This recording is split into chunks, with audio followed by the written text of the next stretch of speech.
Hey, everybody, this is David Skarica here. So we're going to get right into the stock chart of the day. So, we're continuing to see the market kind of move higher. I've talked about the, the potential here for the, these parabolic kind of blow-offs and the 87.29 thing I've talked about in the past as well. Um, anyhow, so we're going to look at that here, and you can see what the S&P just continue to go straight up. And it's similar where, again, in 28, 29 and 86, 87, what happened was the market bottomed in the prior summers and fall, and then kind of just went straight up. And there was a small correction in the spring in each case. And then the market continued to go straight up. So like, that's kind of what we're seeing here. And I know the Fed is going to probably cut rates now, especially with today's inflation report. But when we just look at like how overextended these stocks are getting, we look at Apple, like Apple has gone bonkers, like berserk, and like, look at that, like just completely straight up here, basically straight from like 170 to 230. And it's not like Apple's exactly a small company. And then we look at obviously Nvidia, Nvidia is kind of is just a fail at that parabolic high or what, probably a short here in Nvidia with a 140 stop loss is prudent. Like that's only about a 6% loss if you have to get stopped out. But like, again, do we continue to go higher into August like 87.29, or do we just kind of top here? And not everything has to end in a crash. It's like that's only happened twice in history, really. The crash is right off the top of the market. But do we start to see some kind of correction? This is Microsoft. You can see the same thing. Like, you go look at what these things have done since their COVID and 2022 lows. It's like, these are gigantic companies and they're up way over 100%. So this is Meta, and you'll see the same thing here. Like Meta's up 5x from its lows. And then we'll look at Amazon, same thing. And then this is SMCI. SMCI looks like it's kind of had seen its blown off top, but I don't know if you really want to get short here. And then there's all kinds of other companies. So let's go back and we're going to look at the 87 scenario. So you can see here, again, this last move here. So I want to show you again, for those of you who are kind of new to the channel, I've done a video on this in the past, but I think it's kind of like important to show this. So we're going to go back, show you what happened from 1985. We'll go to the 2 years to the crash in 87.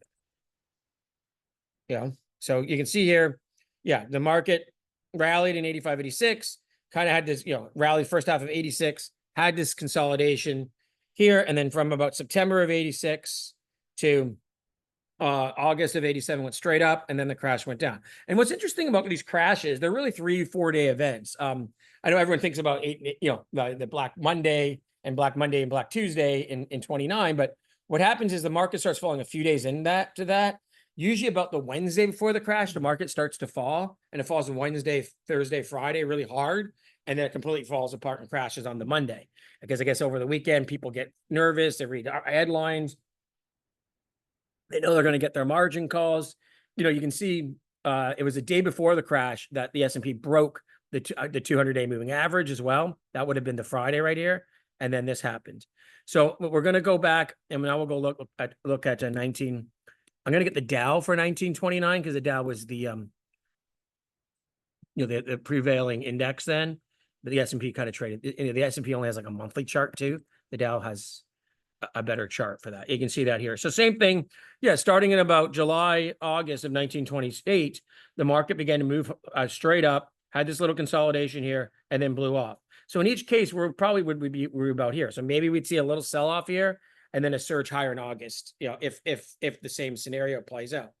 But like, definitely, I just think with what I just showed you, with those Magnificent Seven stocks, with the market itself, the RSI on the S&P, or I think on the NASDAQ right now, something like 80. We're going to go look at this right now. Obviously, the NASDAQ wasn't around in 19. Let's get the triple Qs. And is 78. Like we're almost at 80 on the RSI, which is unheard of for like a major index. Again, we'll get the 5-year chart with a log scale, and you can see that big blow off right there. And so anyhow, we can see this thing here, and we're completely overbought. And again, the similar kind of thing. We're like, okay, the market began to move straight up last fall, had this little consolidation here in the spring, and now higher again. So it's just hard for me to see with everything so overextended. Remember, the top 5 stocks in the S&P 500 now make up more of the index than any 5 stocks in history have made up of the index. And, and usually in 1929, that happened. In 1987, or sorry, in 2000, that happened. That happens near top because people get flushed in. Oh, and I saw another interesting stat that said 60% of people, especially 60% of Gen Zers are in the market starting at an age of like in their early 20s, where Gen Xers and baby boomers mostly started in their mid 30s at that point. And, they're all in either the meme stocks or there's hyper, NVIDIA and the hyper inflated momentum stocks, or obviously crypto coins, etc. So they're in the hyper, like speculative stuff. And that, as again, shoe shine boys, or, I've told us the story about how I had this Haitian cab driver in Miami who could barely speak English, and he knew the prices of every damn house in Miami at the time, so yeah, that's kind of like the way I kind of feel about that. So anyhow, that's kind of where we are. And I think, and again, I've talked about the Dow theory in the past. Transports are not participating at all right now. You can see they're still below their 2021 highs, and their most recent highs are nowhere close. Where now the Dow is getting closer to, a new all-time high here. So, so we're on a Dow theory sell signal on top of everything else. So then I'm going to talk about one of our sponsor companies, Newfoundgold. So this is a stock that's kind of been struggling a little bit recently, and it just did great. Like this is, by the way, this is kind of what I do as well when I consult and raise money for companies.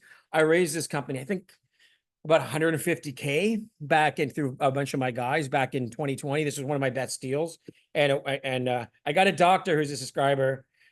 He knows who he is, who basically made a ton on this. And he told me anytime I come to Chicago,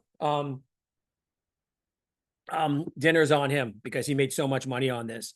And I'm going to take him up on that. But look at it, just so you know, I won't be an expensive date. I'm really into pizza. So I think I'll go, or Italian beef. So, we'll either go to like a sandwich place or Chicago deep dish pizza place, So anyhow, this is the move here. You can see from $1. So this stock did great while, the gold stocks were kind of like rocking. They've had some excellent results. It has a large market cap, over 700 million. But the thing I like about Newfoundgold, it's very liquid. Look, it's traded 154,000 shares in the first, roughly half an hour of trading. Okay. So like it has the first half an hour of trading. Okay. So like, just think about that. And 20 minutes of trading. And, this thing trades millions of dollars of shares a day. So it's something you can get in and out of, which sometimes can be problematic in juniors. And then,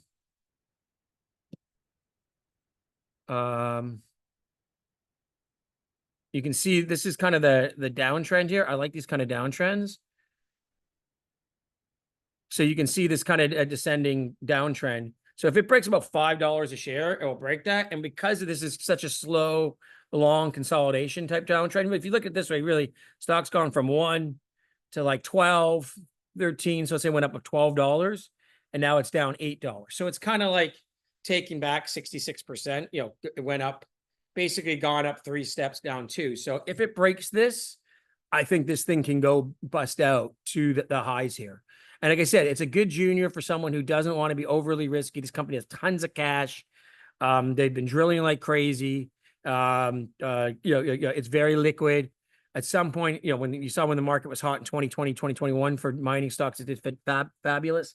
So this is something you might want to look at it. You could just buy it here with a stop loss at 350 or something, or wait for the downtrend to get broken. So, and they're always constantly drilling. They're coming out with new holes. They're drilling new areas of their property. You don't see that a lot of these juniors that active, so. And Colin Cattell is like, I'm being way more selective in who I do things with. And he's like one of the only guys I'll do stuff with at the moment, just because of some of the things that's happened with some of these deals I've been in. And I'm kind of sick of getting burned, like the definition of insanity is doing the same thing over and over again and expecting the same result. I think it was Einstein who said that. And that's kind of where I felt about some of these companies. And that's why you're going to see with my sponsor companies, I'm very, very selective now. So anyway, I just want to show you this. This is looking good. And of course, we talked about the Magnificent Seven stocks. We've talked about The market, we've talked about the similarities of 87 and 29. And then of course that market cap to GDP now is getting back to the 2021 levels, which is, basically 200% of GDP. So, we're seeing this at these very, very stretched levels. And so all the valuations are there. And then we got, everyone now thinks the Fed's going to cut and everything is going to do great, but we could always just sell the news. So that's basically it. I hope you enjoyed this. And yeah, we'll have more for you. Sorry I didn't have it yesterday. I don't know. Yesterday I was watching the England game. I still have no power, believe it or not. And it was just been so humid and muggy. I was miserable. So I just didn't feel like doing it. Luckily this nice rainstorm came through. I even showered outdoors in the rain, it was actually really nice. I used to do that all the time. I was like, I should do that. I could do more again, but it was like, and that kind of refreshed me and made me feel a lot better. And it wasn't as hot last night. So even with no power, I slept pretty good. So, but yeah, yesterday I have to admit, I was just I was hot, sticky, depressed. So I'm hoping today the guys come to fix my, my transformer. So hopefully, because it's been 5 days and, I didn't expect that. I expected, okay, I knew this was a bad storm. It screwed up a bunch of people's houses, maybe 2-3 days. Because I've been here during hurricanes, like bad hurricanes, Cat 3 hurricanes. And it takes them, granted, they bring in a lot of trucks from Nassau and even the States, but like takes them like maybe a week. So I never expected 5 days based off a little lightning storm, Anyhow, whatever, that's island life. Those are the breaks, right? So everybody take care and I hope you're all doing good.